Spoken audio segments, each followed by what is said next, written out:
En la ceremonia de boda de mi hijo, él me presentó como una vecina cualquiera. Esas palabras salieron de su boca con tanta naturalidad que por un momento pensé que había escuchado mal. Pero no. Diego me miró directo a los ojos, con esa sonrisa falsa que yo conocía tan bien desde que era niño y mentía sobre sus calificaciones, y dijo ante 200 personas elegantemente vestidas: «Ella es solo una vecina. Vive cerca de mi antiguo barrio». Una vecina. Eso fui para él ese día. La mujer que lo trajo al mundo, que lo crió sola cuando su padre nos abandonó, que trabajó doble turno durante 20 años para darle educación y comida, se convirtió en una simple vecina. En una extraña. En nadie. Sentí como el aire se escapaba de mis pulmones. Mis piernas temblaron bajo mi vestido sencillo, ese que había comprado en una tienda de segunda mano, pero que había planchado durante horas la noche anterior. Quería verme presentable. Quería que mi hijo se sintiera orgulloso de mí en el día más importante de su vida. ¡Qué ingenua fui! La familia de la novia reaccionó exactamente como Diego esperaba. Amelia, la madre de Luisa, una mujer con vestido color champaña que probablemente costaba más que 6 meses de mi alquiler, me recorrió con la mirada de arriba abajo. Sus ojos se detuvieron en mis zapatos gastados. Luego en mi cartera vieja. Después en mi vestido simple y anticuado. Vi cómo sus labios se curvaban en una sonrisa de desprecio apenas disimulado. Se inclinó hacia su esposo Carlos, un hombre corpulento con traje gris impecable y un reloj dorado que brillaba bajo las luces del salón. Le susurró algo al oído. Ambos rieron. Un sonido bajo, cruel, calculado para que yo le escuchara justo lo suficiente para sentir la humillación. Catarina, la hermana de la novia, también me observaba. Llevaba un vestido ajustado color esmeralda y joyas que relucían en su cuello y muñecas. Me miraba con curiosidad morbosa, como si yo fuera un insecto que había entrado accidentalmente a su evento perfecto. La escuché decir en voz apenas contenida: «Qué raro que dejen entrar a cualquiera a estas ceremonias. Antes había más control». Apreté mi cartera contra mi pecho. Intenté hacerme pequeña, invisible, ocupar el menor espacio posible en aquel salón enorme decorado con miles de flores blancas y velas perfumadas. Todo era tan lujoso, tan excesivo, tan lejano del mundo en el que yo vivía.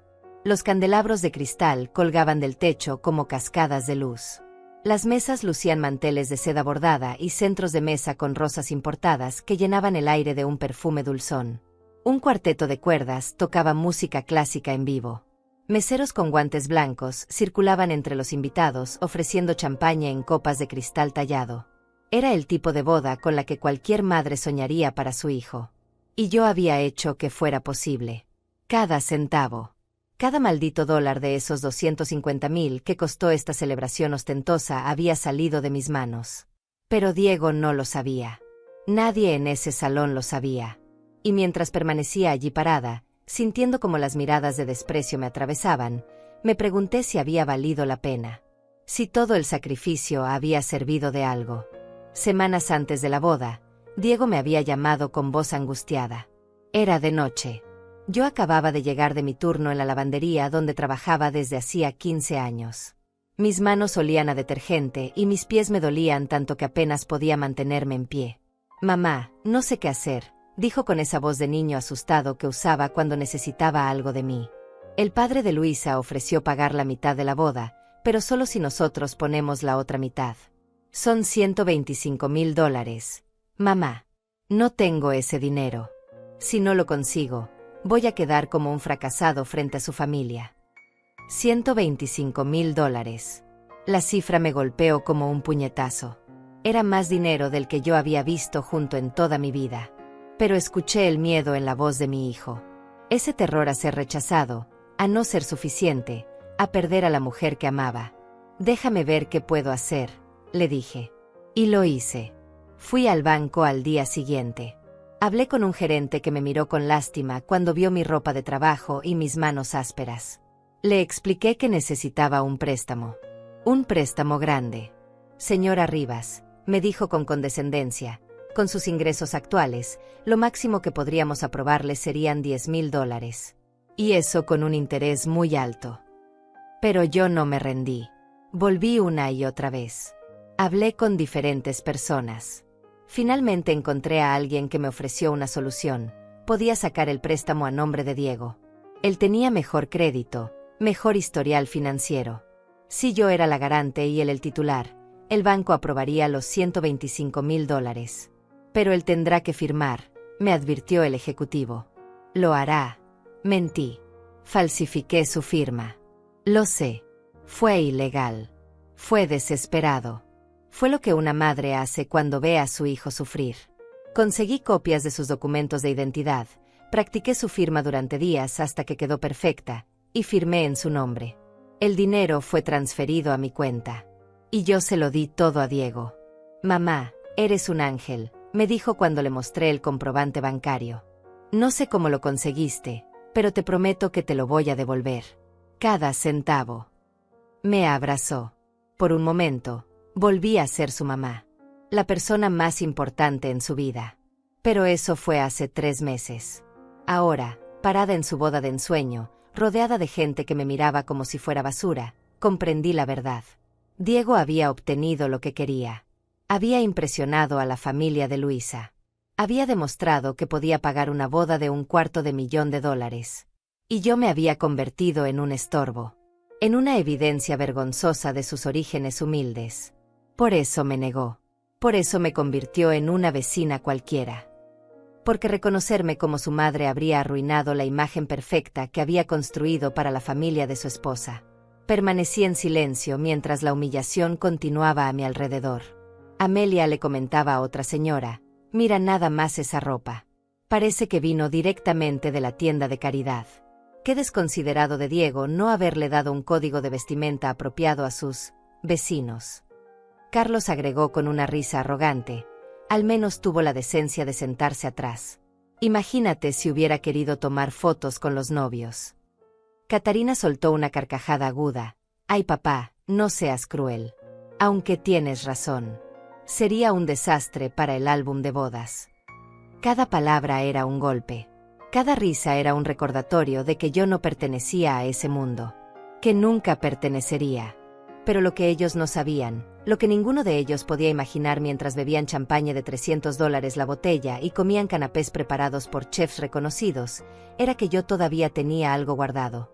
Un as bajo la manga. Un documento que cambiaría todo. Porque ese préstamo de $125,000 que pagó la mitad de esta boda absurdamente cara estaba a nombre de Diego. Legalmente. Oficialmente. Y el banco comenzaría a cobrar los pagos mensuales en exactamente 10 días. $5,200 al mes durante 5 años. Diego no lo sabía. Pensaba que el dinero había sido un regalo mío. Un milagro. Un acto de amor maternal incondicional. Y lo había sido. Pero el amor tiene límites. Y mi hijo acababa de cruzar el último de ellos. Mientras me dirigía en silencio hacia el fondo del salón, hacia la mesa más alejada donde habían colocado mi nombre en una tarjeta pequeña junto a personas que claramente tampoco conocían a nadie, sentí algo cambiar dentro de mí. Ya no temblaba. Ya no sentía vergüenza. Sentía algo mucho más poderoso. Sentía la calma fría de alguien que sabe exactamente lo que va a hacer. Y que sabe que la justicia, aunque tarde, siempre llega. Me senté en la mesa del fondo, tan lejos del altar y de la mesa principal que apenas podía ver a mi hijo y a su nueva esposa. A mi alrededor se sentaban otras personas que claramente tampoco pertenecían al círculo íntimo de los novios. Una pareja mayor que no hablaba con nadie. Un hombre solo que revisaba su teléfono constantemente. 2 mujeres que parecían tan incómodas como yo con sus vestidos sencillos en medio de tanto lujo.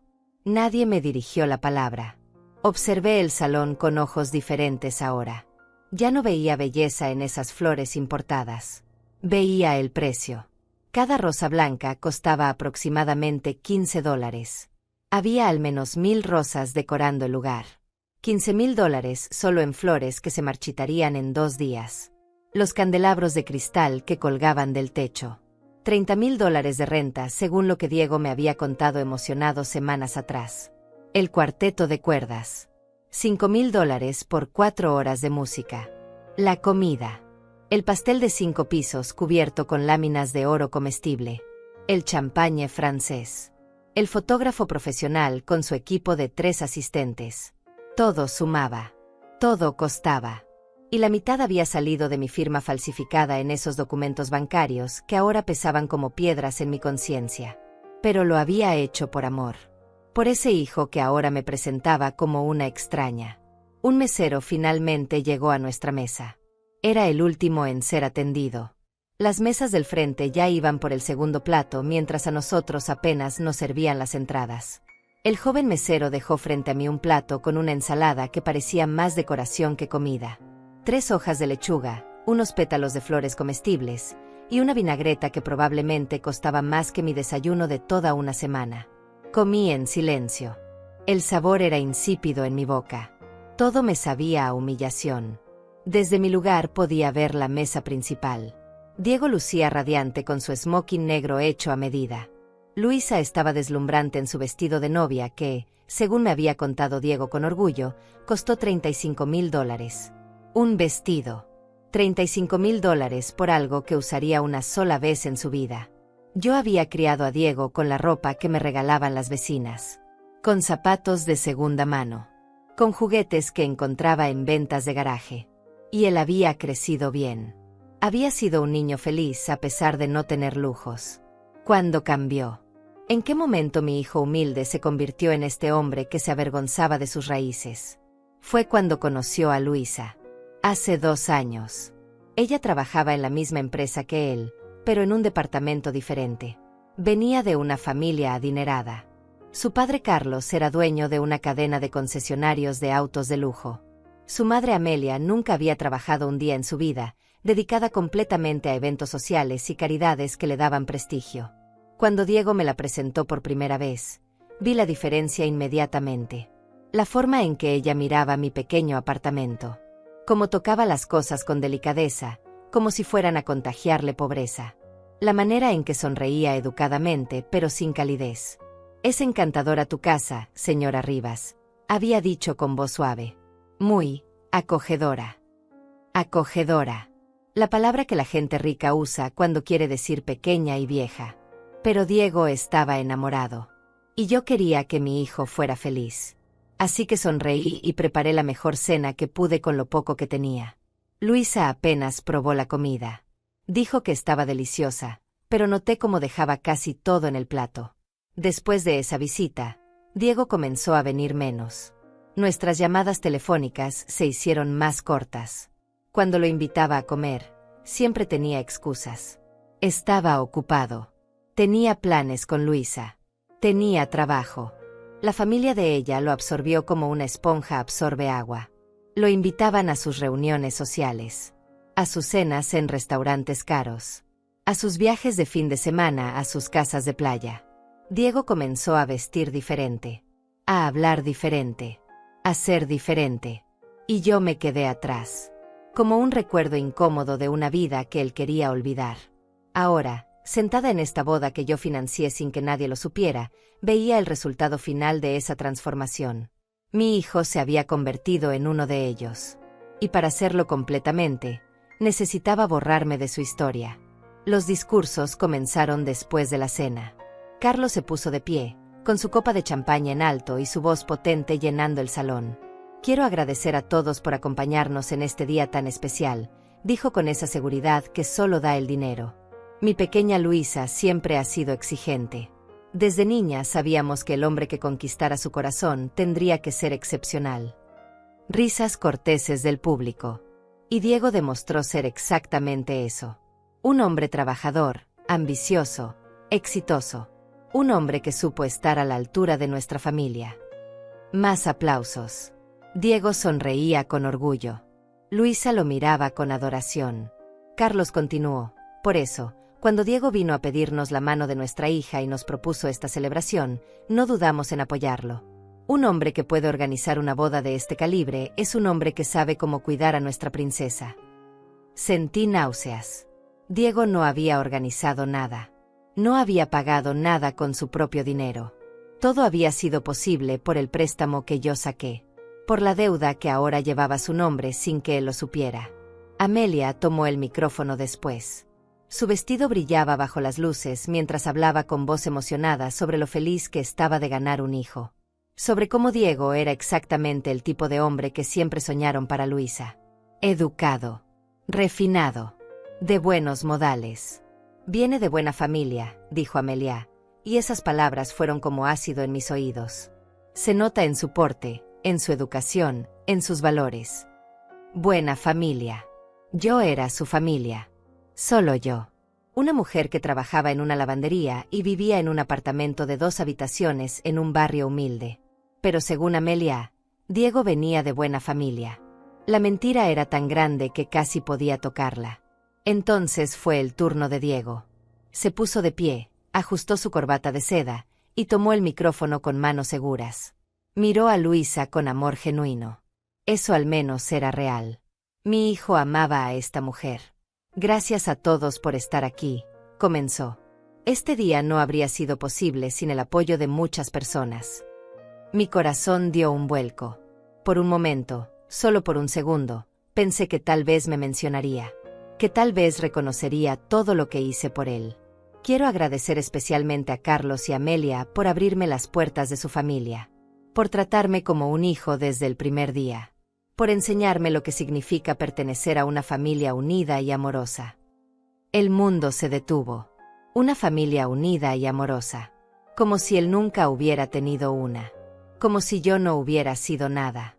Como si esos 20 años criándolo sola, trabajando hasta destruir mi espalda, sacrificando todo por él, no hubieran existido. Ellos me inspiraron a ser mejor hombre, continuó Diego, completamente ajeno al dolor que me causaba cada palabra. A aspirar a más. A construir el tipo de vida que quiero darle a Luisa. Aplausos. Sonrisas. Lágrimas de emoción en los ojos de Amelia. Y yo, invisible en mi mesa del fondo, sentía como algo dentro de mí se quebraba definitivamente. No era solo tristeza. Era rabia. Era indignación.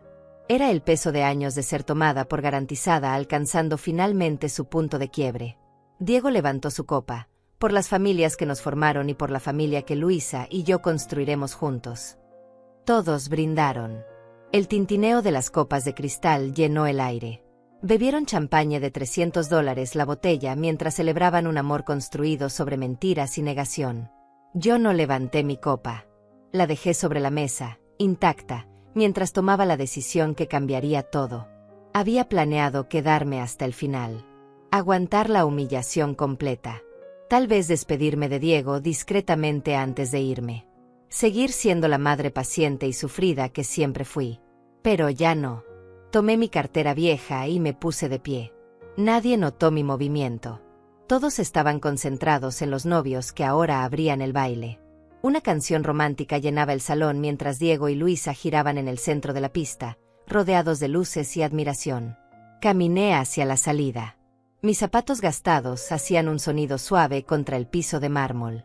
Pasé junto a las mesas elegantes, junto a los invitados que reían y bebían, junto al mundo al que nunca pertenecería.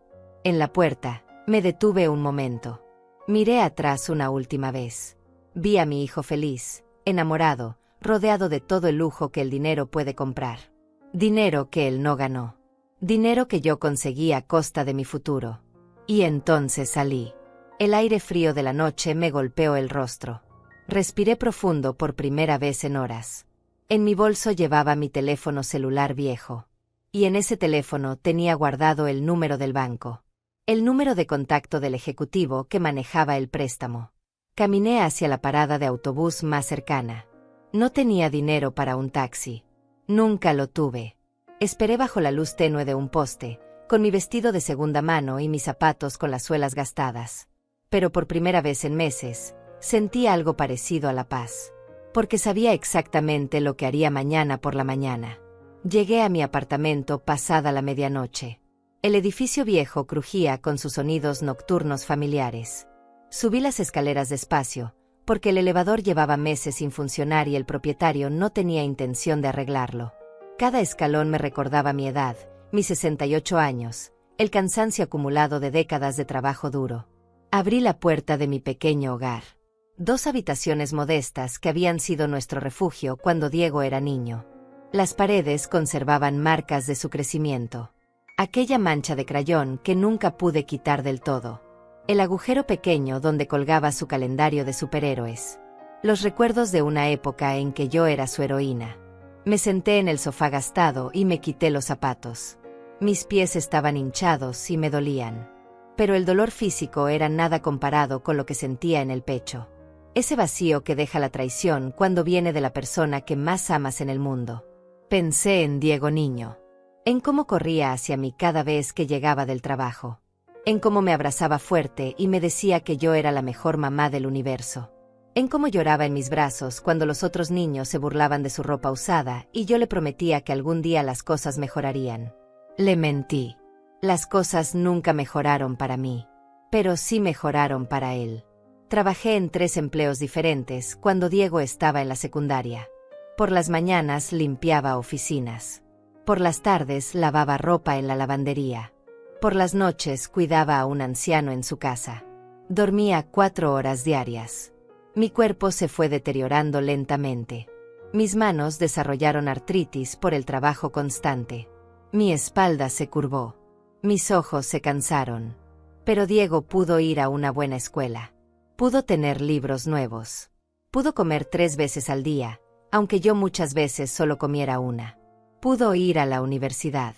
Pudo convertirse en el profesional exitoso que es hoy. Y todo eso lo olvidó en el momento en que conoció a una familia con dinero. Me levanté y fui a mi habitación. Del fondo del armario saqué una caja de zapatos vieja. Dentro guardaba los documentos importantes de mi vida. Mi acta de nacimiento. El certificado de defunción de mi madre. Las pocas fotos que tenía de Diego cuando era bebé. Y allí, en el fondo, estaba el folder manila con los papeles del préstamo. Lo saqué con manos temblorosas. Los leí otra vez, aunque ya me sabía cada palabra de memoria. Préstamo personal a nombre de Diego Rivas por la cantidad de $125,000. Interés anual del 18%. Plazo de 5 años. Pagos mensuales de $5,200 comenzando el día 15 del próximo mes. 10 días a partir de hoy. Había firmado como garante. Pero el titular legal era Diego. Eso significaba que cuando el banco comenzara a cobrar, lo buscarían a él primero. Llegarían las notificaciones a su dirección. Lo llamarían a su teléfono. Le enviarían los estados de cuenta. Y él descubriría que debía más dinero del que probablemente ganaría en 2 años completos de trabajo. Una parte de mí, esa parte maternal que nunca muere completamente, sintió culpa. Sentí el impulso de tomar el teléfono y advertirle. Prepáralo para lo que viene, me dije. Es tu hijo.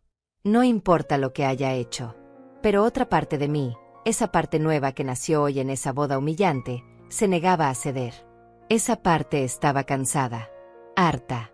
Enojada de una manera que nunca antes había experimentado.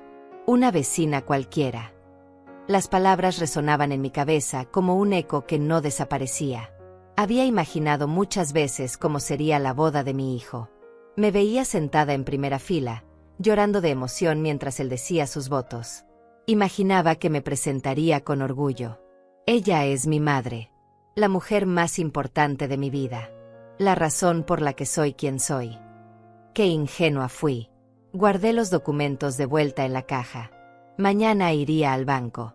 Necesitaba confirmar que todo estaba en orden. Que cuando llegara el momento del primer pago, el banco supiera exactamente a quién buscar para cobrarlo. Me acosté en mi cama, pero no pude dormir. Cada vez que cerraba los ojos veía las caras burlonas de la familia de Luisa. Escuchaba las risas. Sentía las miradas de desprecio. Y veía a Diego, mi hijo, mi única familia en este mundo, negándome con esa facilidad terrible de quien ya tomó la decisión de borrarte de su vida. Las horas pasaron lentamente. A las 6 de la mañana me levanté. No tenía sentido seguir intentando dormir. Me preparé un café aguado, lo único que podía costear en estos días, y me senté junto a la ventana a ver el amanecer sobre el barrio. Este barrio donde había criado a Diego. Donde él había jugado en las calles con otros niños pobres como él. Donde había aprendido a andar en bicicleta en una bici de segunda mano que compré después de ahorrar durante 6 meses.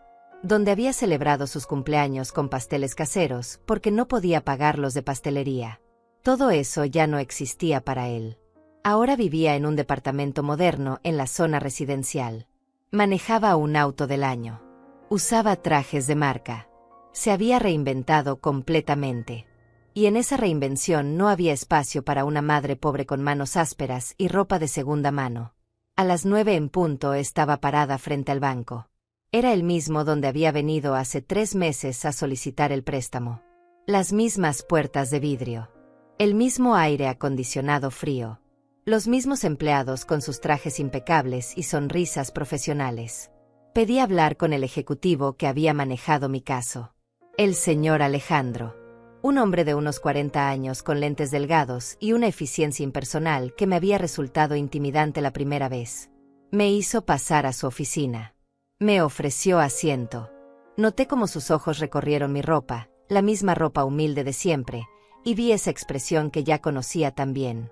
Lástima mezclada con un toque de superioridad. Señora Rivas, ¿en qué puedo ayudarla hoy? Vengo a confirmar los detalles del préstamo, dije con voz más firme de lo que me sentía. El que saqué hace 3 meses. Alejandro tecleó en su computadora. Sus cejas se levantaron ligeramente. Ah, sí, el préstamo por $125,000 a nombre del señor Diego Rivas. Exacto. Quiero confirmar que todos los avisos de cobro se enviarán a su dirección, no a la mía. Alejandro me miró con curiosidad. Según nuestros registros, usted es la garante, pero él es el titular. Así que sí, todas las comunicaciones oficiales irán dirigidas primero a él. ¿Hay algún problema? Ningún problema, respondí. Solo quería asegurarme. El primer pago vence el día 15 de este mes. En 10 días exactamente. El señor Rivas recibirá una notificación por correo electrónico y mensaje de texto 5 días antes. Es nuestro procedimiento estándar. 5 días. Diego recibiría el aviso en 5 días. Justo cuando todavía estaría disfrutando de su luna de miel. Porque por supuesto que habría luna de miel. Un viaje a Europa, según me había contado emocionado semanas atrás.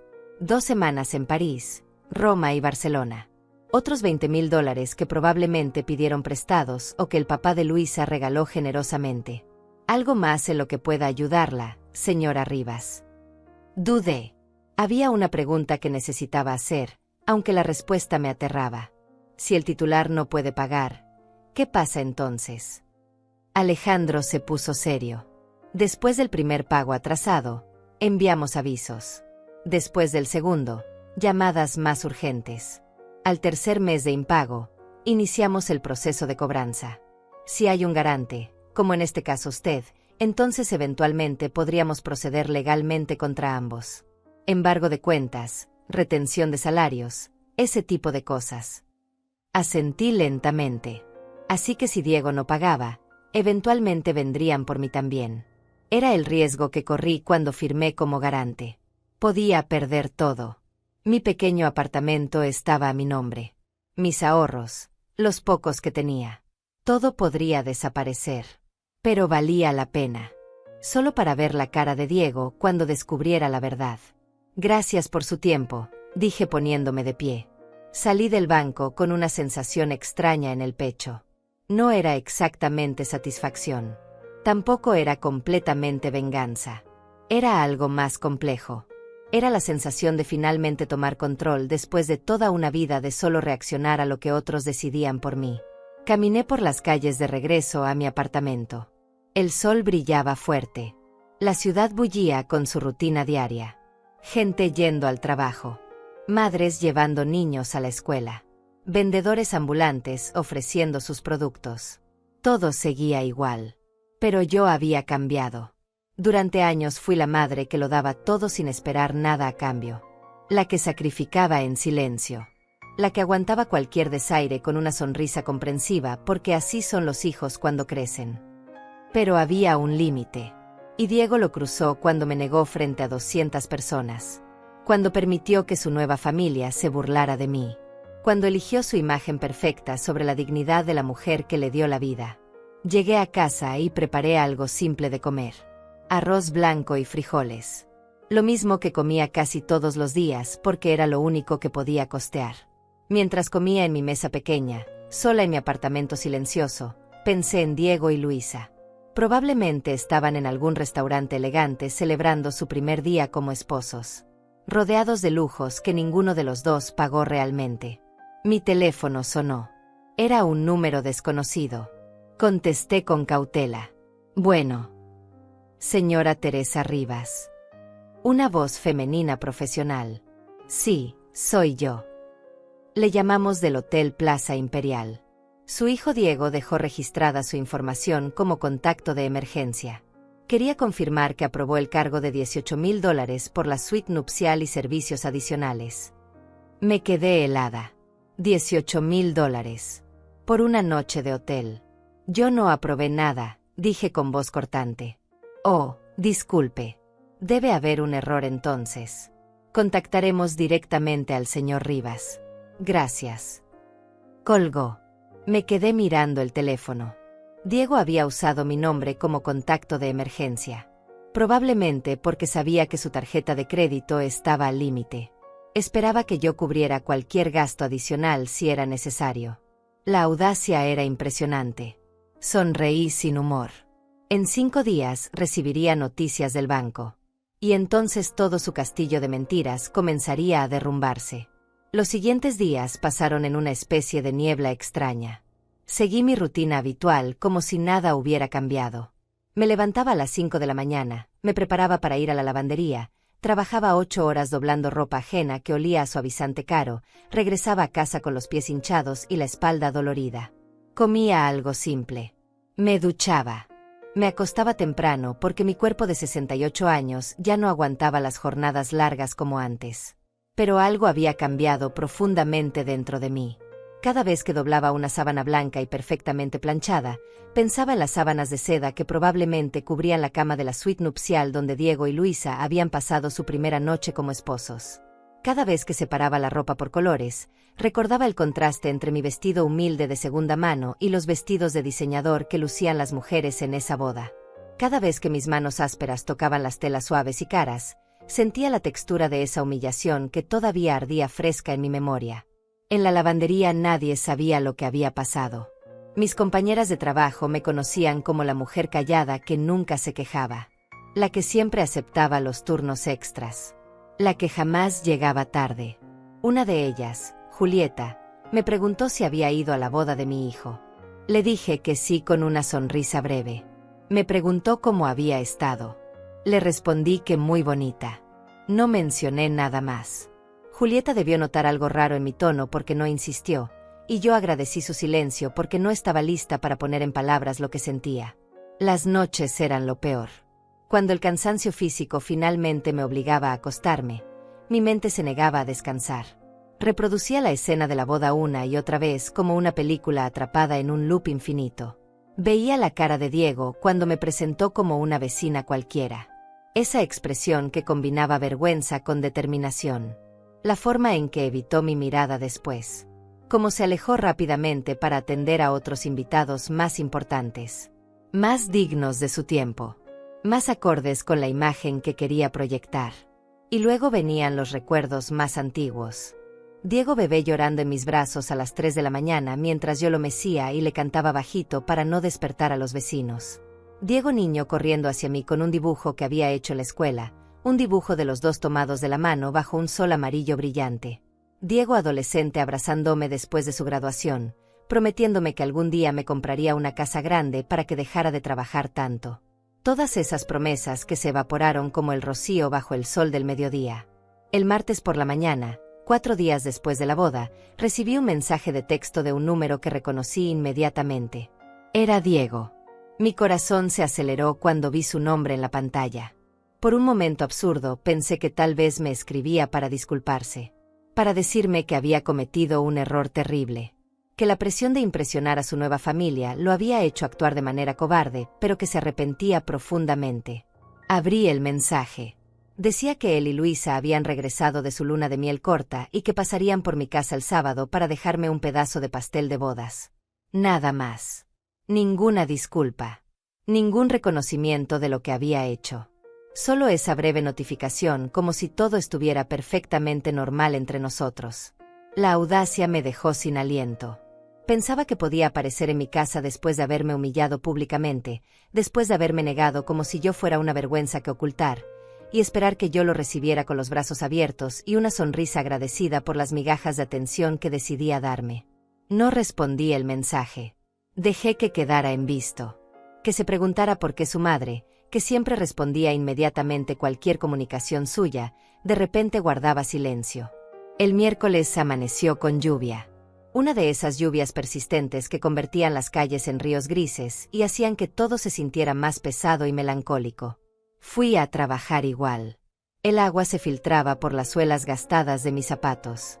Llegué empapada a la lavandería. Julieta me ofreció café caliente de su termo.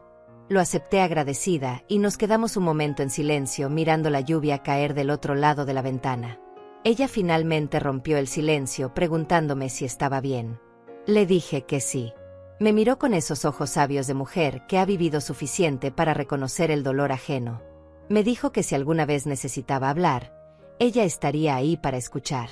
Asentí sin decir nada más porque sentía que si empezaba a hablar, si abría aunque fuera un poco esa compuerta de emociones contenidas, me derrumbaría completamente ahí mismo entre las máquinas de lavar y los canastos de ropa sucia.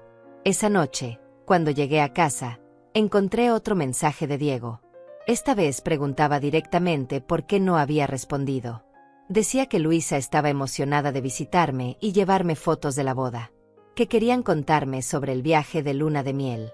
Que sería lindo pasar tiempo juntos como familia. Como familia. Esa palabra que él mismo había destrozado cuando me negó frente a todos. Seguí sin responder. Cada mensaje suyo que ignoraba me daba una pequeña sensación de poder. Algo diminuto pero significativo. Toda mi vida había estado disponible para Diego en cualquier momento que me necesitara. Cuando enfermaba de niño y yo pasaba noches enteras velando su sueño. Cuando tenía problemas en la escuela y yo dejaba todo para ir a hablar con sus maestros. Cuando necesitaba dinero para cualquier cosa y yo encontraba la manera de dárselo, aunque significara que yo comería menos esa semana. Ahora era mi turno de no estar disponible. De dejar que esperara. De que sintiera aunque fuera una fracción de la incertidumbre y el rechazo que me había hecho sentir. El jueves por la noche, mientras cenaba mi arroz con frijoles habitual, calculé mentalmente los días. Mañana viernes el banco enviaría la primera notificación a Diego sobre el pago que vencía el próximo martes. $5,200. Una cantidad que probablemente representaba más de la mitad de su salario mensual. Una cantidad que no tenía porque había gastado todo su dinero y más en mantener las apariencias con su nueva familia política. Imaginé su cara cuando abriera ese correo electrónico. La confusión inicial. Pensaría que era un error. Llamaría al banco para aclararlo. Y entonces le confirmarían que no era ningún error. Que él había firmado por ese préstamo de $125,000. Excepto que él nunca firmó nada. Yo lo hice por él. Con su nombre. Con sus documentos. Técnicamente era fraude. Lo sabía. Si Diego quería, podría reportarlo y yo enfrentaría consecuencias legales. Podría ir a prisión. A mi edad, con mi salud deteriorada, una sentencia de cárcel sería prácticamente una sentencia de muerte. Pero algo me decía que Diego no haría eso. Porque hacerlo significaría admitir públicamente que su madre pobre había financiado su boda de ensueño. Significaría que la familia de Luisa descubriría que él no tenía el dinero que pretendía tener. Que toda su imagen de profesional exitoso y solvente era una fachada construida sobre la espalda quebrada de una mujer mayor que trabajaba en una lavandería. No, Diego no me denunciaría. Trataría de resolver esto en silencio. Trataría de encontrar el dinero de alguna manera. Y cuando se diera cuenta de que no podía, cuando el pánico comenzara a apoderarse de él, entonces vendría a buscarme. Pero esta vez no encontraría a la madre sumisa y sacrificada de siempre. Esta vez encontraría a alguien diferente. Alguien que había aprendido que el amor sin respeto no es amor en absoluto. Es solo costumbre. Es solo conveniencia. Es solo tener a alguien disponible para usar cuando se necesita. El viernes trabajé mi turno completo sin poder concentrarme realmente. Mis manos doblaban ropa mecánicamente mientras mi mente estaba en otro lugar. Calculaba tiempos. El banco enviaba las notificaciones generalmente al mediodía. Diego revisaba su correo electrónico constantemente porque su trabajo lo requería. Así que probablemente ya lo había visto. Probablemente en este mismo momento estaba sentado en su oficina moderna con vista a la ciudad, mirando su computadora con incredulidad creciente. Llegué a casa a las 6 de la tarde. Me quité los zapatos. Me preparé té caliente porque el café ya no me caía bien al estómago. Me senté junto a la ventana con la taza entre las manos, dejando que el vapor tibio me calentara la cara, y esperé. No tuve que esperar mucho. A las 7:15 mi teléfono comenzó a sonar. Era Diego. Lo dejé sonar hasta que saltó el buzón de voz. 5 minutos después volvió a llamar. Otra vez dejé que sonara sin contestar. Luego vinieron los mensajes. Primero uno preguntando si estaba bien. Luego otro diciendo que necesitaba hablar conmigo urgentemente. Después otro más desesperado diciendo que era importante y que por favor le devolviera la llamada. Apagué el teléfono. Me terminé mi té en silencio. Me di una ducha larga dejando que el agua caliente relajara mis músculos tensos. Me puse mi camisón viejo y me metí en la cama. Por primera vez en días, dormí profundamente y sin interrupciones. El sábado amaneció con un silencio extraño. Encendí mi teléfono y vi 17 llamadas perdidas de Diego. 12 mensajes de texto cada vez más urgentes. El último decía que vendría a mi casa esa tarde sin importar si yo respondía o no. Que necesitábamos hablar sobre algo muy serio que había surgido. Me preparé para el día con una calma que me sorprendió a mí misma. Limpié mi pequeño apartamento aunque ya estaba limpio. Lavé los platos que había usado durante la semana. Barrí el piso. Cambié las sábanas de mi cama. Todo con movimientos lentos y deliberados, como si estuviera preparando un escenario para la obra final de una función que llevaba años ensayándose. A las 2 de la tarde escuché pasos subiendo las escaleras. Reconocí inmediatamente el ritmo de los zapatos de Diego. Más lentos que antes. Más pesados. Luego golpes en mi puerta. Fuertes. Insistentes. Casi desesperados. Esperé un momento antes de abrir. Cuando finalmente lo hice, vi a mi hijo parado en el pasillo con una expresión que nunca antes había visto en su rostro. Era una mezcla de pánico, confusión y algo que podría haber sido miedo. Venía solo. Sin Luisa. Sin el pedazo de pastel de bodas que supuestamente iban a traerme. Entró sin esperar invitación. Sus ojos recorrieron el apartamento humilde como si lo viera por primera vez en años. Tal vez era así. Tal vez había borrado estos recuerdos de su mente con tanta efectividad que ahora le resultaba extraño estar aquí nuevamente. Se quedó parado en medio de la sala pequeña. Llevaba ropa casual pero cara. Jeans de diseñador. Una camisa que probablemente costaba más que mi salario de una semana. Zapatos que brillaban con ese lustre que solo da el cuero genuino y caro. Todo en él gritaba éxito y prosperidad. Todo menos su cara, que mostraba la imagen perfecta del terror apenas contenido. Sacó su teléfono y me mostró la pantalla. Era un correo electrónico del banco. Leí las primeras líneas, aunque ya sabía exactamente lo que decían. Estimado señor Rivas, le recordamos que su pago mensual de $5,200 correspondiente al préstamo número tal y cual vence el próximo martes. Por favor asegúrese de tener fondos suficientes en su cuenta para el cargo automático. Me miró esperando alguna explicación. Alguna reacción de sorpresa. Alguna señal de que esto era tan incomprensible para mí como lo era para él. Pero yo me mantuve en silencio. Me senté en mi sofá gastado y crucé las manos sobre mi regazo. Esperé a que él hablara primero. Las palabras salieron de su boca como una avalancha. Decía que había llamado al banco inmediatamente. Que le habían confirmado que efectivamente existía un préstamo a su nombre por $125,000. Que según los registros él había firmado todos los documentos hace 3 meses. Pero él nunca firmó nada. Nunca solicitó ningún préstamo. No tenía idea de qué estaba pasando y necesitaba que yo le explicara porque el ejecutivo del banco mencionó mi nombre como garante. Dejé que terminara. Dejé que el silencio se extendiera entre nosotros como un abismo que crecía con cada segundo. Vi cómo el pánico en sus ojos se intensificaba. Cómo sus manos temblaban ligeramente sosteniendo el teléfono. Cómo su respiración se aceleraba mientras esperaba mi respuesta. Finalmente hablé. Le dije con voz tranquila y uniforme que yo había sacado ese préstamo. Que lo había hecho a su nombre porque era la única manera de conseguir el dinero que él necesitaba desesperadamente para su boda. que había falsificado su firma porque sabía que él nunca habría aceptado endeudarse de esa manera, pero también sabía que quería desesperadamente impresionar a la familia de Luisa. El color desapareció de su rostro. Se dejó caer en la silla frente a mí. Su boca se abría y cerraba sin emitir sonidos.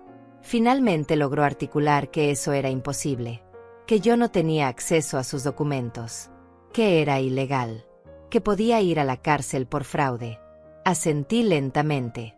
Le dije que sí, que era completamente ilegal, que había cometido un delito, que si él quería podía denunciarme y yo enfrentaría las consecuencias.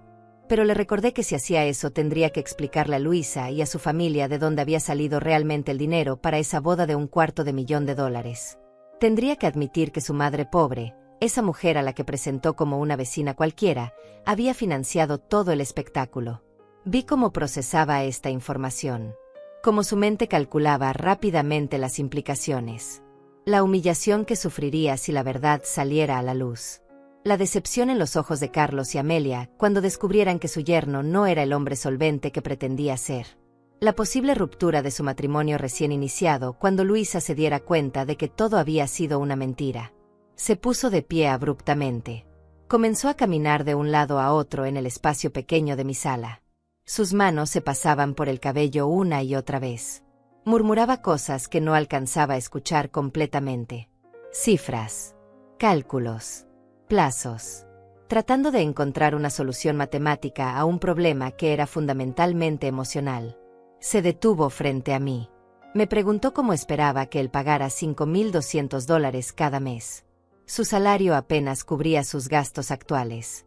El apartamento que rentaba costaba $2,000 al mes. El auto que acababa de comprar para impresionar a Luisa tenía pagos mensuales de $800. Las tarjetas de crédito que había usado para la luna de miel estaban al límite. No tenía ahorros porque todo lo había gastado en mantener la imagen de éxito que necesitaba proyectar. Lo escuché sin interrumpirlo. Dejé que enumerara todos sus problemas financieros. Todos los gastos innecesarios en los que había incurrido por vanidad. Por orgullo. Por esa necesidad enfermiza de parecer algo que no era. Cuando terminó, le dije con la misma voz calmada que había usado todo el tiempo que ese era su problema ahora. No mío. Que yo había cumplido mi parte dándole el dinero que necesitaba. Que ahora le tocaba a él cumplir la suya pagando la deuda que legalmente estaba a su nombre. Su expresión cambió de pánico a algo más oscuro. Ira. Indignación. Me dijo que cómo podía hacerle esto. Que yo era su madre. Que se suponía que las madres protegían a sus hijos, no los ponían en situaciones imposibles. Que esto era una traición imperdonable. La ironía de sus palabras era tan perfecta que casi me hizo reír. Él hablándome de traición. El que me había negado públicamente. El que había permitido que su nueva familia se burlara de mí. El que había borrado años de sacrificio maternal con unas pocas palabras vergonzosas. Me puse de pie lentamente. Mis rodillas crujieron con el movimiento.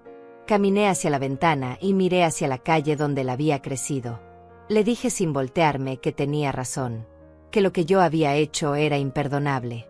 Pero que lo que él me había hecho en su boda también lo era. Que me había convertido en una vecina cualquiera frente a 200 personas.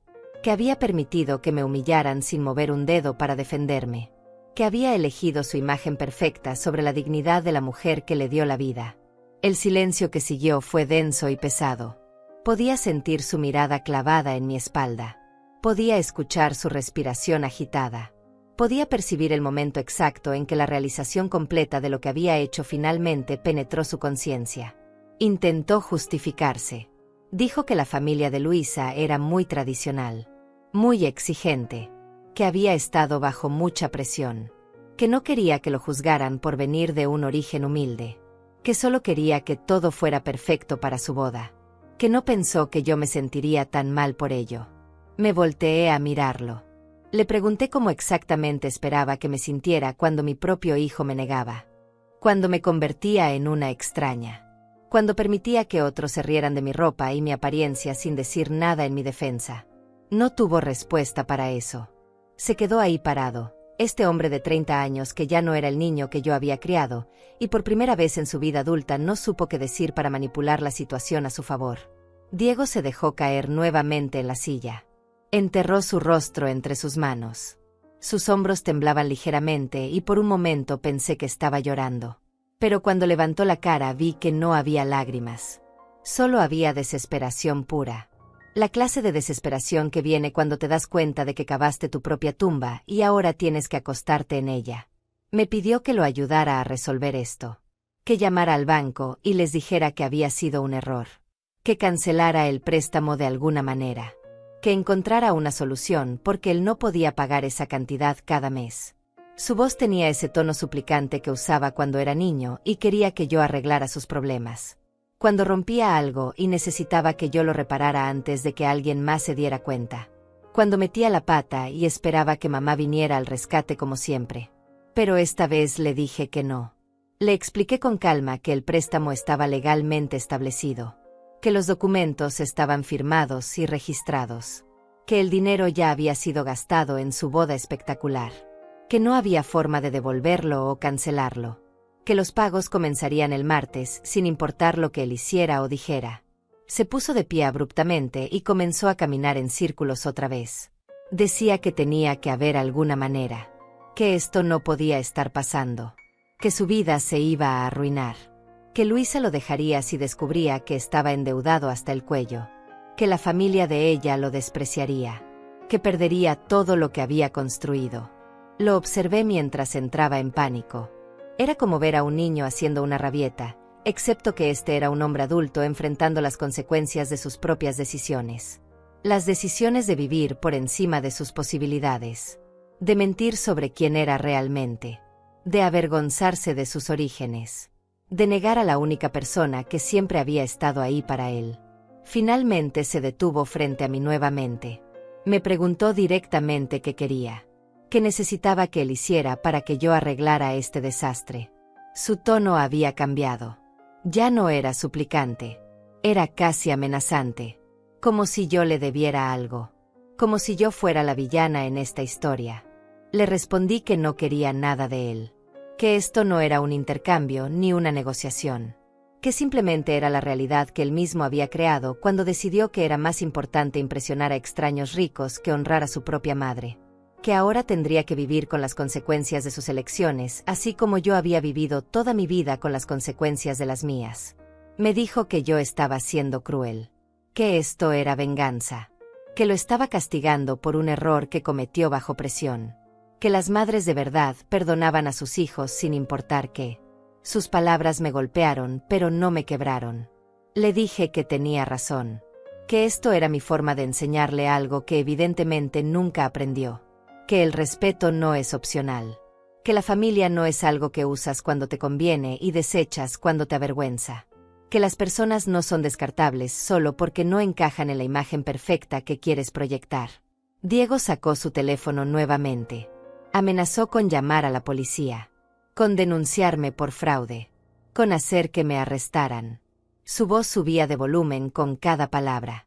La fachada del hombre educado y refinado se estaba desmoronando rápidamente, revelando la rabia y el pánico que hervían debajo. Le extendí mi teléfono. Le dije que adelante. Que llamara. Que me denunciara. Que explicara a las autoridades cómo su madre de 68 años, que trabajaba en una lavandería, había cometido fraude para financiar su boda de $250,000. Que describiera en detalle cómo me había presentado como una vecina para que su nueva familia no descubriera sus orígenes humildes. Que contara toda la historia completa y dejara que todos juzgaran quién era realmente el villano aquí. No tomó mi teléfono. Sus manos cayeron a los costados. Sabía que yo tenía razón. Sabía que si esto se hacía público, él saldría peor parado que yo. Al menos yo tenía la excusa del amor maternal llevado al extremo. Él solo tendría la vergüenza de ser expuesto como un mentiroso y un hijo ingrato. El silencio se extendió entre nosotros.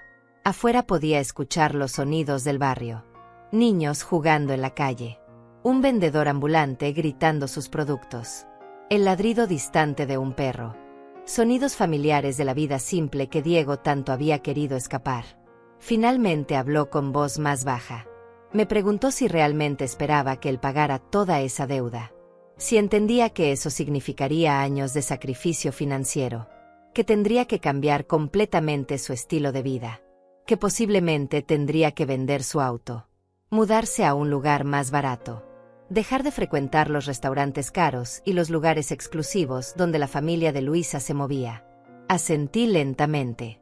Le dije que sí, que entendía perfectamente, que sabía exactamente lo que significaba sacrificar durante años, trabajar hasta que el cuerpo dolía, renunciar a comodidades, vivir con lo mínimo para que alguien más pudiera tener más, que yo había vivido así durante 20 años criándolo, que ahora le tocaba a él entender cómo se sentía.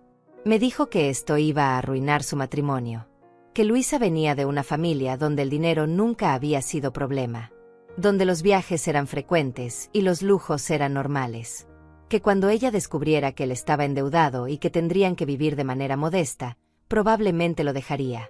Le respondí que si Luisa realmente lo amaba, se quedaría con él a pesar de las dificultades financieras, que si solo estaba con él por el estilo de vida que creía que él podía proporcionarle, entonces era mejor que lo descubriera ahora en lugar de años después, que un matrimonio construido sobre mentiras y apariencias nunca duraría de todas formas. Diego se quedó mirándome como si fuera una extraña. Dijo que yo había cambiado, que esta no era la madre que él conocía, que la mujer que lo había criado nunca habría sido tan fría y calculadora, que algo en mí se había roto. Tenía razón. Algo se había roto. Se había roto el día que me negó frente a 200 personas. Se había roto cuando escuché las risas burlonas de su nueva familia. Se había roto cuando me senté sola en esa mesa del fondo sintiéndome invisible e insignificante. Lo que se rompió fue mi disposición infinita a ser pisoteada por amor. Lo que se rompió fue mi capacidad de tragar humillaciones en silencio. Lo que se rompió fue la ilusión de que el amor incondicional significaba aceptar cualquier maltrato sin protestar. Le dije todo esto con voz firme. Le expliqué que él había tomado mi bondad por debilidad, mi sacrificio por obligación, mi amor por algo garantizado sin importar cómo me tratara, que había asumido que yo siempre estaría ahí para rescatarlo, para darle lo que necesitara, para ser su red de seguridad invisible mientras él construía su vida perfecta sin mí en ella. Intentó interrumpirme, pero levanté mi mano. No había terminado. Le dije que durante toda su vida yo había sido su pilar. Había trabajado hasta destruir mi salud para que él pudiera estudiar. Había pasado hambre para que él comiera. Había usado ropa vieja para que él tuviera ropa nueva. Había renunciado a todo por él. Y la única vez que le pedí algo, aunque fuera implícitamente, la única vez que necesité que me defendiera, que me honrara, que me reconociera públicamente como su madre, él eligió la cobardía. Diego abrió la boca para responder, pero no salieron palabras. ¿Qué podía decir? No había defensa para lo que había hecho. No había justificación que transformara su negación en algo aceptable o comprensible. Caminé hacia la puerta y la abrí. Le dije que podía irse, que el préstamo seguiría su curso legal, que los pagos vencerían cada mes, que era su responsabilidad ahora encontrar la manera de cubrirlos, que si no lo hacía, el banco eventualmente vendría también por mí como garante y probablemente perderíamos todo ambos. Pero que yo estaba dispuesta a correr ese riesgo porque había cosas más importantes que el dinero o la seguridad financiera. Cosas como la dignidad, como el respeto, como la justicia. Se quedó parado en medio de mi sala unos segundos más. Parecía querer decir algo. Parecía buscar algún argumento final que pudiera cambiar mi decisión. Pero finalmente entendió que no había nada que decir. Que esta vez mamá no iba a ceder. Que esta vez tendría que resolver sus propios problemas. Caminó hacia la puerta arrastrando los pies. Antes de cruzar el umbral se detuvo. Sin voltear a mirarme, murmuró algo que sonó como una disculpa. Algo sobre lamentar haberme lastimado. Algo sobre no haber pensado bien las cosas. No respondí. Las disculpas baratas no significaban nada en este punto. Los hechos hablaban más fuerte que las palabras. Y sus hechos habían gritado claramente que yo no importaba cuando importar era inconveniente para él. Salió y cerró la puerta detrás de él. Escuché sus pasos bajando las escaleras. Cada paso sonaba pesado. Derrotado. Escuché cómo se detuvo a mitad de camino, como si considerara regresar. Pero finalmente continuó bajando hasta que el sonido desapareció completamente. Me quedé de pie junto a la puerta cerrada. Mi corazón latía fuerte. Mis manos temblaban ligeramente. Pero no de miedo o arrepentimiento. Temblaban por la adrenalina de finalmente haber dicho todo lo que necesitaba decir. De haber establecido límites que debía haber establecido hace años. De haberme defendido por primera vez en mi vida. Los días siguientes fueron extrañamente silenciosos. Diego no volvió a llamar ni a enviar mensajes. Era como si hubiera desaparecido de mi vida tan completamente como yo había desaparecido de la suya durante esa boda. La diferencia era que ahora yo había elegido esa distancia. No me había sido impuesta. Era mi decisión y eso cambiaba todo. El martes llegó con un amanecer gris y frío. Era el día en que vencía el primer pago del préstamo. $5,200 que debían ser debitados automáticamente de la cuenta de Diego. Me pregunté si habría logrado conseguir el dinero de alguna manera. Si habría pedido prestado a amigos o colegas. Si habría inventado alguna excusa para pedirle dinero a Carlos. Si habría vaciado sus tarjetas de crédito para cubrir este primer mes. Fui a trabajar como cualquier otro día. Doblé ropa durante 8 horas. Separé colores de blancos. Empaqué pedidos. Sonreí educadamente a los clientes que venían a recoger su ropa limpia y perfectamente planchada. Nadie en ese lugar tenía idea del drama que se desarrollaba en mi vida. Para ellos yo era simplemente Teresa, la empleada callada y confiable que nunca causaba problemas. Durante mi hora de almuerzo revisé mi teléfono. Parte de mí esperaba ver mensajes furiosos de Diego. Llamadas perdidas. Tal vez incluso amenazas. Pero no había nada. El silencio era ensordecedor. Esa noche, cuando regresé a mi apartamento, encontré algo inesperado. Un sobre blanco había sido deslizado bajo mi puerta. Lo recogí con manos temblorosas. No tenía remitente, pero reconocí inmediatamente la letra en el frente. Era la caligrafía de Diego. Me senté en mi sofá antes de abrirlo. Dentro había una carta escrita a mano en 2 páginas. Comencé a leer y las palabras me golpearon con una fuerza que no esperaba. Diego escribía que había logrado hacer el primer pago vaciando todas sus cuentas de ahorro y usando 3 tarjetas de crédito diferentes hasta sus límites máximos. Que ahora estaba completamente quebrado. Que le había dicho a Luisa que tenía una emergencia financiera temporal en el trabajo y que necesitaban reducir gastos por unos meses. Que ella había aceptado aunque con confusión y algo de molestia. Escribía que había pasado días sin dormir pensando en todo. En la boda. En cómo me había tratado. En todas las veces que había dado por sentado mi presencia en su vida. Decía que finalmente entendía la magnitud de lo que había hecho. Que había sido un cobarde. Que había elegido la aceptación de extraños sobre el respeto hacia la mujer que le dio todo. Pero luego la carta tomaba un giro que me heló la sangre. Decía que a pesar de entender su error, no podía perdonarme por lo que yo había hecho. Que falsificar su firma era imperdonable. Que ponerlo en esta situación financiera desesperada era cruel. Que 2 errores no hacían un acierto. Que tal vez ambos habíamos fallado. Que tal vez nuestra relación estaba demasiado rota para ser reparada. Terminaba diciendo que haría los pagos del préstamo porque no tenía otra opción. Pero que no sabía si podría volver a verme de la misma manera. Que necesitaba tiempo para procesar todo. Que tal vez algún día podríamos hablar nuevamente como madre e hijo, pero que ese día no era hoy. Doblé la carta lentamente y la guardé en el sobre. Una parte de mí había esperado una disculpa completa. Un reconocimiento total de su error sin condiciones ni peros. En cambio recibí esta versión matizada donde él admitía su falla, pero también me culpaba por mi respuesta. Tal vez tenía algo de razón. Tal vez lo que yo había hecho era extremo. Ilegal incluso. Pero había llegado a un punto donde las palabras ya no significaban nada. Donde las disculpas vacías no cambiaban comportamientos. Donde necesitaba una acción concreta que demostrara que finalmente entendía el valor de lo que había perdido. Las semanas comenzaron a pasar una tras otra. Cada día era igual al anterior. Trabajo. Casa. Soledad. El silencio entre Diego y yo se extendía como un océano cada vez más ancho. A veces me preguntaba si había llevado las cosas demasiado lejos. Si había sacrificado mi relación con mi único hijo por orgullo herido. Pero luego recordaba esa boda. Recordaba las risas burlonas. Recordaba su voz presentándome como una vecina cualquiera. y el arrepentimiento se desvanecía. Un sábado por la mañana, 6 semanas después de la boda, estaba limpiando mi apartamento cuando escuché que alguien subía las escaleras.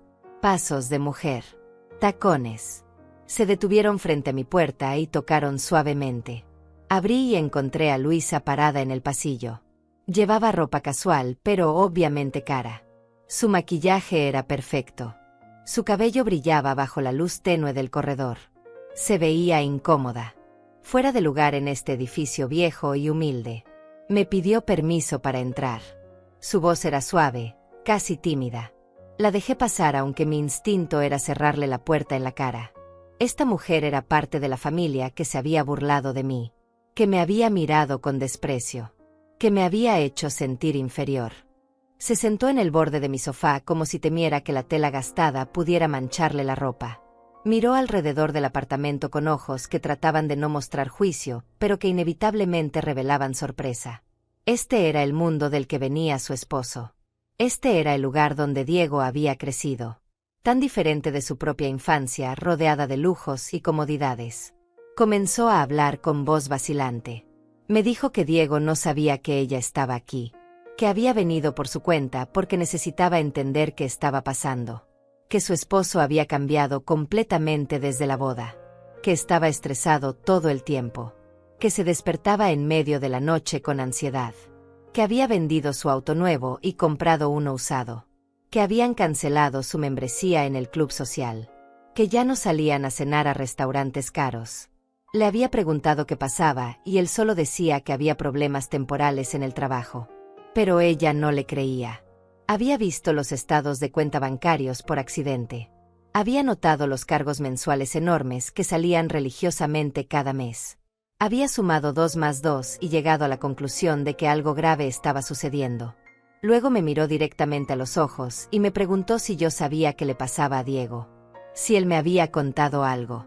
Si yo podía ayudarla a entender por qué su matrimonio perfecto se estaba desmoronando después de solo 2 meses. La estudié en silencio por un momento. Esta mujer que había estado presente cuando su familia se burló de mí, que no había dicho ni una palabra en mi defensa, que había sido parte de ese mundo cruel y superficial que valoraba más las apariencias que las personas. Pero también vi algo más en ella. Vi miedo genuino. Vi preocupación por su esposo. Vi a alguien que realmente no sabía qué estaba pasando y que estaba asustada por el futuro de su matrimonio. Le pregunté si Diego le había contado alguna vez sobre su infancia, sobre cómo creció, sobre quién era su madre. Luisa negó con la cabeza lentamente. Dijo que Diego hablaba muy poco de su pasado, que cuando le preguntaba sobre su familia, él cambiaba de tema, que asumió que tal vez había perdido a sus padres cuando era joven o que la relación con ellos era complicada. Le dije que Diego no había perdido a su madre, que su madre estaba sentada frente a ella en este momento, en este apartamento humilde, en este barrio de clase trabajadora, que su madre era la mujer a quien él había presentado como una vecina cualquiera en su boda. Vi cómo el color desaparecía de su rostro, cómo sus ojos se abrían con shock y incredulidad, cómo su boca formaba palabras que no lograban salir. Finalmente susurró que eso no podía ser cierto, que tenía que haber un error, que Diego le había dicho que sus padres estaban muertos. Le mostré fotos viejas. Diego bebé en mis brazos. Diego niño en su primer día de escuela. Diego adolescente graduándose. Una línea de tiempo fotográfica que no dejaba lugar a dudas.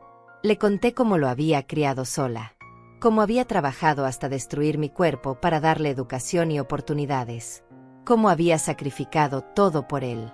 Y luego le conté sobre el préstamo, sobre los $125,000 que yo había conseguido falsificando su firma, sobre cómo ese dinero había pagado la mitad de su boda perfecta, sobre los $5,200 que Diego ahora debía pagar cada mes durante 5 años. Luisa se quedó en shock completo. Las lágrimas comenzaron a rodar por sus mejillas, arruinando su maquillaje perfecto. Repetía una y otra vez que no lo sabía, que no tenía idea, que si hubiera sabido nunca habría permitido que su familia me tratara así. Le creí. Había genuina horror en su voz. Genuino arrepentimiento. Esta mujer podía venir de dinero y privilegio, pero también tenía conciencia. También tenía un corazón que podía sentir vergüenza por lo que había presenciado sin entender. Me preguntó por qué lo había hecho. ¿Por qué había sacado ese préstamo si sabía que Diego no podría pagarlo? ¿Por qué había elegido esta forma de venganza? Le respondí que no era venganza. Era justicia. Era una lección que mi hijo necesitaba aprender. Que no podía seguir viviendo una mentira. Que no podía construir una vida sobre la vergüenza de sus orígenes. Que necesitaba entender que las acciones tienen consecuencias y que negar a tu madre tiene un precio. Luisa se quedó sentada en mi sofá durante casi una hora. Lloraba en silencio mientras procesaba toda la información que acababa de recibir. Su mundo perfecto, construido sobre la imagen cuidadosamente elaborada que Diego había creado, se estaba derrumbando frente a sus ojos. Finalmente se limpió las lágrimas con el dorso de la mano y me miró con una expresión que mezclaba tristeza y determinación. Me dijo que iba a hablar con Diego esa misma noche. Que no podía seguir viviendo en esta mentira. Que su matrimonio no podía construirse sobre secretos y vergüenza. Me preguntó si yo estaría dispuesta a hablar con ambos eventualmente, cuando las cosas se calmaran. Le dije que vería. Que dependería de si Diego estaba realmente dispuesto a cambiar o si solo estaba arrepentido de haber sido descubierto. Se fue dejando un rastro de perfume caro en mi apartamento humilde. La vi alejarse por la ventana. Sus tacones hacían eco en las escaleras. La vi subir a su auto, un vehículo lujoso que probablemente costaba más que todo lo que yo poseía junto. La vi quedarse sentada dentro por varios minutos antes de finalmente arrancar y desaparecer por la calle. Esa noche mi teléfono comenzó a sonar a las 11. Era Diego. Esta vez contesté. Su voz sonaba completamente destrozada. Me dijo que Luisa acababa de confesarle que había venido a verme. Que ahora ella sabía todo. Que habían tenido la peor discusión de su corta vida matrimonial.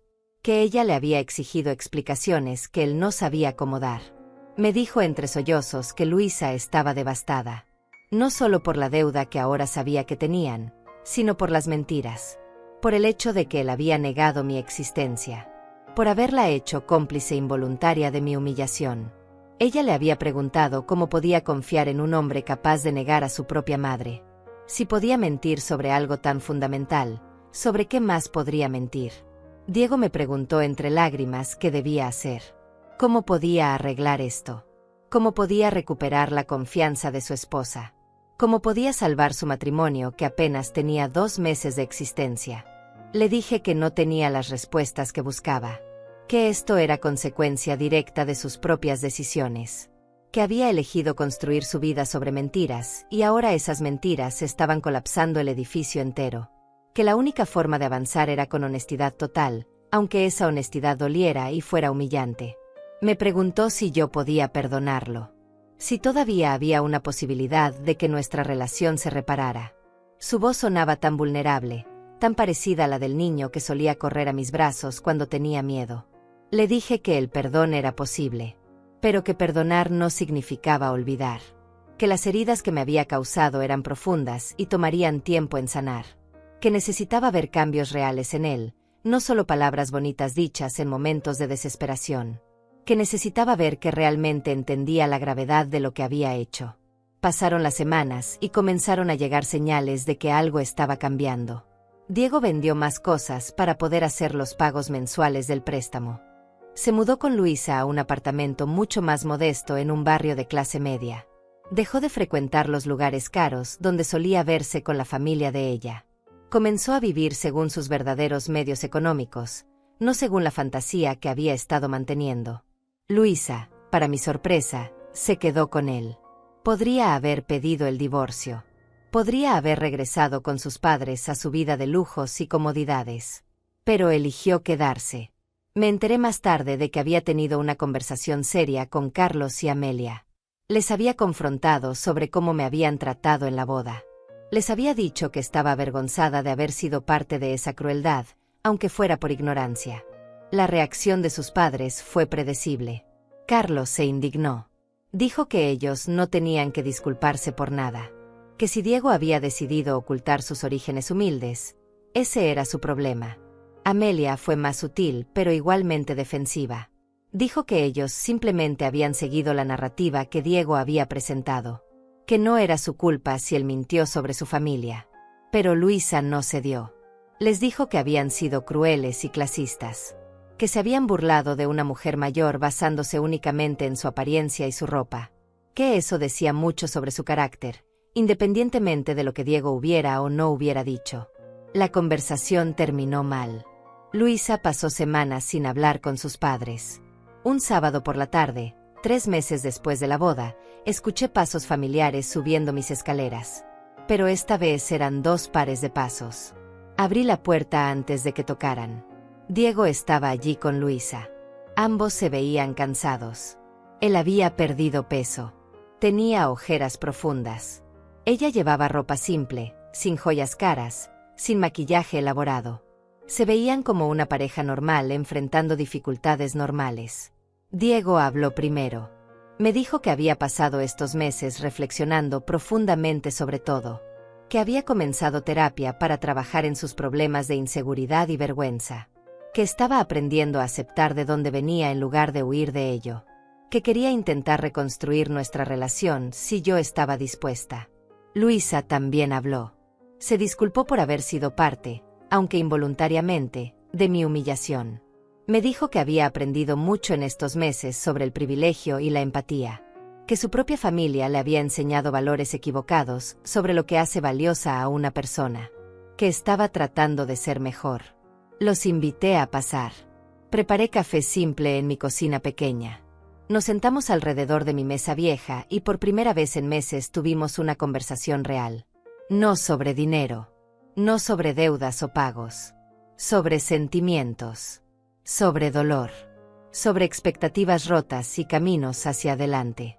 Diego me contó cómo había sido para él crecer sintiéndose diferente a los otros niños, cómo había desarrollado vergüenza de nuestra pobreza, cómo esa vergüenza se había convertido en algo tóxico que lo había llevado a negar sus raíces completamente.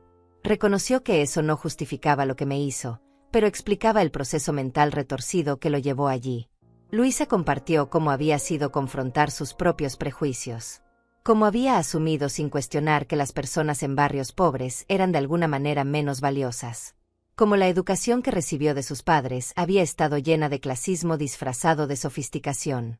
Como ver a Diego luchar cada mes para hacer esos pagos le había dado una nueva perspectiva sobre el trabajo duro y el sacrificio. Les escuché sin interrumpir. Parte de mí todavía estaba enojada. Parte de mí quería recordarles cada momento de dolor que me causaron. Pero otra parte, esa parte maternal que nunca muere completamente, veía a 2 personas jóvenes genuinamente tratando de crecer y mejorar. Les dije que apreciaba su honestidad, que reconocer los errores era el primer paso hacia cambiar, pero que las palabras eran fáciles, que necesitaba ver acciones consistentes a lo largo del tiempo, que la confianza se rompe en un momento, pero toma años reconstruirse. Diego asintió. Me dijo que entendía, que no esperaba que todo se arreglara inmediatamente, que solo pedía la oportunidad de demostrar que realmente había cambiado, que quería que yo volviera a ser parte de su vida, pero de la manera correcta, sin vergüenza, sin secretos, con el respeto y el honor que siempre merecí. Me preguntó si podíamos empezar de nuevo, lentamente, tal vez una visita al mes, una llamada telefónica cada semana, pequeños pasos para reconstruir lo que se había roto tan violentamente. Lo pensé por un largo momento. Vi la esperanza en sus ojos, la misma esperanza que solía ver cuando era niño, y me pedía que lo perdonara por alguna travesura. Pero ahora había algo más. Había madurez. Había comprensión genuina del daño causado. Finalmente asentí. Les dije que podíamos intentarlo, pero bajo mis términos. Que si en algún momento volvía a sentir que me faltaban al respeto o me daban por sentada, cerraría esa puerta definitivamente. Que esta era su única oportunidad de hacer las cosas bien. Los meses siguieron su curso lento pero constante. Diego cumplió su palabra. Me llamaba cada semana, siempre a la misma hora, para contarme sobre su vida sin filtros ni mentiras. Me hablaba de las dificultades de hacer los pagos mensuales, de cómo había tenido que aprender a vivir con presupuesto ajustado, de cómo esa lucha le había enseñado el verdadero valor del dinero y del sacrificio. Luisa también se convirtió en una presencia constante. Me visitaba algunas tardes después del trabajo. Traía café y pan dulce. Se sentaba en mi sofá gastado sin la incomodidad inicial que había mostrado. Me contaba sobre sus propias batallas con su familia. Carlos y Amelia seguían sin aceptar completamente la nueva realidad. Seguían haciendo comentarios sobre cómo Diego había arrastrado a su hija a una vida de limitaciones económicas. Pero Luisa había encontrado su propia voz. Les decía a sus padres que prefería vivir modestamente con un hombre honesto que lujosamente con un mentiroso. Que había aprendido más sobre el carácter y la dignidad en estos meses de dificultad que en toda su vida de privilegios. Sus palabras me sorprendían y me conmovían. Esta mujer estaba creciendo frente a mis ojos, transformándose en alguien con sustancia real más allá de la superficie brillante. 6 meses después de aquella boda desastrosa, Diego me invitó a cenar a su nuevo apartamento. Era pequeño, apenas más grande que el mío, pero estaba limpio y ordenado. Había fotos en las paredes. Y entre esas fotos, finalmente, había algunas de nosotros dos. Yo con Diego bebé. Yo con Diego en su graduación universitaria. Fotos que él había ocultado durante años, ahora exhibidas con orgullo. Prepararon la cena juntos. Nada elaborado ni caro. Pasta simple con salsa casera. Ensalada. Pan. Pero lo hicieron con cuidado y amor. Durante la cena, Diego me tomó la mano y me agradeció. Me agradeció por no haberme rendido con él a pesar de todo. Por haberle enseñado la lección más dura pero más necesaria de su vida. Por haberme mantenido firme cuando habría sido más fácil ceder. Me dijo que cada vez que hacía un pago del préstamo, cada vez que veía ese cargo salir de su cuenta bancaria, recordaba lo que me había hecho. Recordaba mi cara en esa boda. Recordaba las palabras que me negaron. Y ese recordatorio constante lo mantenía humilde. Lo mantenía consciente de que el respeto no es negociable y que la familia no es descartable. Luisa añadió que ellos habían decidido algo. Cuando terminaran de pagar el préstamo en 4 años y medio, querían usar cualquier dinero extra que tuvieran para comprarme algo. No sabían que todavía. Tal vez ayudarme a mudarme a un lugar mejor. Tal vez financiar mi retiro para que finalmente pudiera dejar la lavandería.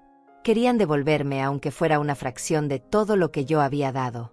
Les dije que no necesitaba nada material de ellos. Que lo único que siempre había querido era respeto y honestidad. Pero apreciaba el gesto. Apreciaba que pensaran en mi bienestar de manera genuina. 1 año después de la boda, recibí una llamada inesperada. Era Amelia. Su voz sonaba diferente. Menos altiva. Más suave. Me pidió permiso para visitarme. Dudé, pero finalmente acepté por curiosidad más que por otra cosa. Llegó a mi apartamento un martes por la tarde. Venía sola. Sin chofer. Sin el aura de superioridad que había proyectado en la boda. Se veía mayor de lo que recordaba. Más vulnerable. Se sentó donde su hija se había sentado meses atrás y me ofreció una disculpa. Me dijo que había pasado el último año observando cómo su hija había madurado. Cómo Diego había cambiado. Cómo ambos se habían vuelto más fuertes y más auténticos a través de la adversidad. Y que eso la había forzado a confrontar sus propios valores. A preguntarse qué clase de persona había sido. Qué clase de madre había sido para criar a una hija que inicialmente no cuestionó la crueldad hacia los menos afortunados. No esperaba que la perdonara, me dijo. Solo quería que supiera que estaba tratando de ser mejor. Que había comenzado a hacer trabajo voluntario en comedores comunitarios. Que estaba aprendiendo que el valor de las personas no se mide por sus cuentas bancarias o sus códigos postales. La escuché con sorpresa genuina. Esta mujer que me había mirado con tanto desprecio ahora estaba sentada en mi humilde hogar buscando redención. Le dije que apreciaba su disculpa. Que el cambio real toma tiempo, pero que reconocer la necesidad de cambiar ya era un paso importante. Pasaron más meses. Las estaciones cambiaron. Mi vida continuó con su rutina familiar, pero ahora tenía algo que había perdido. Tenía conexión. Tenía a Diego llamándome cada semana. Tenía a Luisa visitándome. Tenía cenas ocasionales donde nos reuníamos como familia real, sin pretensiones ni máscaras. Un domingo por la mañana, casi 2 años después de aquella boda, Diego apareció en mi puerta con noticias. Luisa estaba embarazada. Iban a tener un bebé. Iba a ser abuela. Sus ojos brillaban con lágrimas cuando me lo dijo. Me abrazó fuerte, más fuerte de lo que me había abrazado en años. Me dijo que querían que yo fuera parte activa de la vida de su hijo, que querían que su bebé creciera conociendo a su abuela, conociendo la historia real de su familia, conociendo el valor del sacrificio y la dignidad, que nunca le enseñarían a sentir vergüenza de sus orígenes, sin importar cuáles fueran. Lloré. Después de tanto dolor y tanta lucha, finalmente había llegado a este momento. No era exactamente como había imaginado que serían las cosas. Había cicatrices que nunca desaparecerían completamente. Había memorias dolorosas que siempre estarían ahí. Pero también había crecimiento. Había lecciones aprendidas. Había respeto ganado de la manera más difícil. Le dije a Diego que estaría honrada de ser abuela de su hijo, que le enseñaría todo lo que sabía sobre amor, sacrificio y dignidad, que se aseguraría de que ese niño creciera entendiendo que el verdadero valor de una persona está en su carácter, no en su billetera. Esa noche, sola en mi apartamento, reflexioné sobre todo el camino recorrido. Desde aquella boda humillante hasta este momento de reconciliación genuina. Había sido doloroso. Había sido necesario. Había sido la única manera de romper un ciclo de falta de respeto que podría haber continuado indefinidamente. Algunas personas podrían decir que lo que hice fue cruel, que una madre no debería castigar a su hijo de manera tan severa. Pero yo sabía la verdad. El verdadero amor no es solo dar y perdonar sin límites. El verdadero amor también implica enseñar. Implica establecer límites. Implica mostrar que las acciones tienen consecuencias. Diego aprendió que no podía construir una vida sobre la vergüenza de sus raíces. Aprendió que el respeto no se mendiga, se gana y se da. Aprendió que la familia no es algo que usas cuando conviene y desechas cuando incomoda. Fueron lecciones duras, pero necesarias. Y yo también aprendí. Aprendí que mi bondad no era debilidad, que mi sacrificio no me obligaba a aceptar maltrato, que tenía derecho a exigir el respeto que merecía, que nunca es demasiado tarde para defender tu dignidad. Miré por la ventana hacia las calles familiares de mi barrio. Este lugar que Diego había querido olvidar. Este lugar que me vio criar a un niño sola. Este lugar que nunca fue elegante ni impresionante, pero que siempre fue honesto y real. Sonreí suavemente. El amor puede perdonar, pensé, pero el respeto debe ser aprendido. Y a veces, las lecciones más importantes son las que duelen más al enseñarse. Diego lo entendió finalmente. Y ese entendimiento, ganado a través del dolor y la lucha, era el verdadero regalo que le había dado. No dinero ni comodidad, sino sabiduría. La sabiduría de saber que algunas cosas en la vida son más valiosas que las apariencias. Que la dignidad no tiene precio. Y que una madre que te ama lo suficiente para enseñarte esas lecciones, incluso cuando duele, es el tesoro más grande que jamás tendrás.